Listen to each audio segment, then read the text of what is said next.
जयपुर से डिग्गी कल्याण जी की 61वीं विशाल लखी पदयात्रा शाही केसरिया निशान की पूजा अर्चना के साथ रवाना हो गई है। लाखों श्रद्धालुओं की आस्था से जुड़ी इस पदयात्रा में जहां भक्ति और श्रद्धा का माहौल है, वहीं इतनी बड़ी संख्या में श्रद्धालुओं की मौजूदगी के चलते यातायात और सुरक्षा व्यवस्था प्रशासन के लिए बड़ी चुनौती बनी हुई है।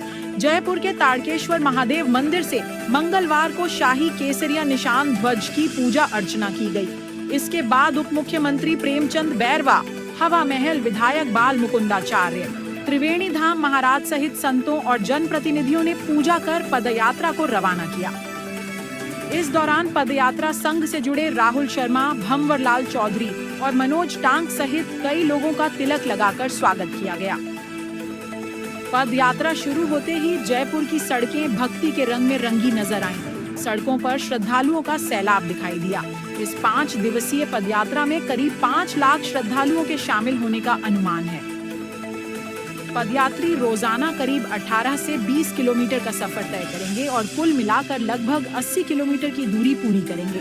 खास बात यह है कि इस बार जयपुर और आसपास के इलाकों से 85 से ज्यादा छोटी बड़ी पदयात्राएं भी मुख्य यात्रा में शामिल होंगी।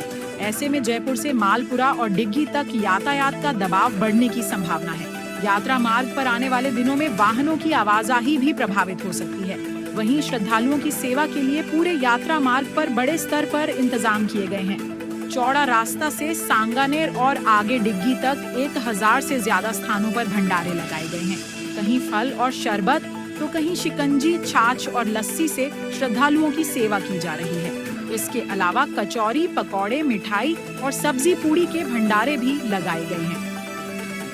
भंडारों के चलते सड़क पर गंदगी न फैले, इसके लिए नगर निगम प्रशासन ने भी व्यवस्थाएं की हैं और आयोजकों से डस्टबिन का इस्तेमाल करने की अपील की गई है। अब बात करते हैं पदयात्रा के रात्रि पड़ावों की। मंगलवार को पहला रात्रि विश्राम मदरामपुरा में होगा।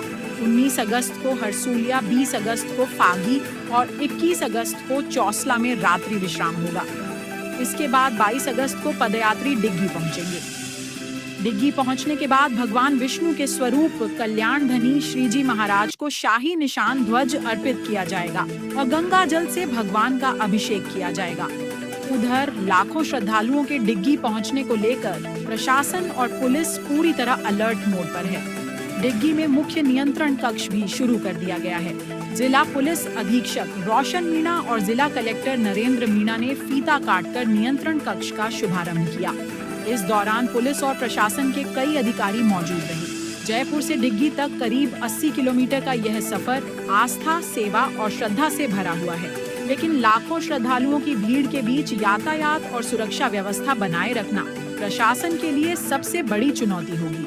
अब देखना होगा कि अगले 5 दिनों में प्रशासन श्रद्धालुओं की सुविधा और यातायात व्यवस्था के बीच किस तरह बेहतर तालमेल बनाए रखता है।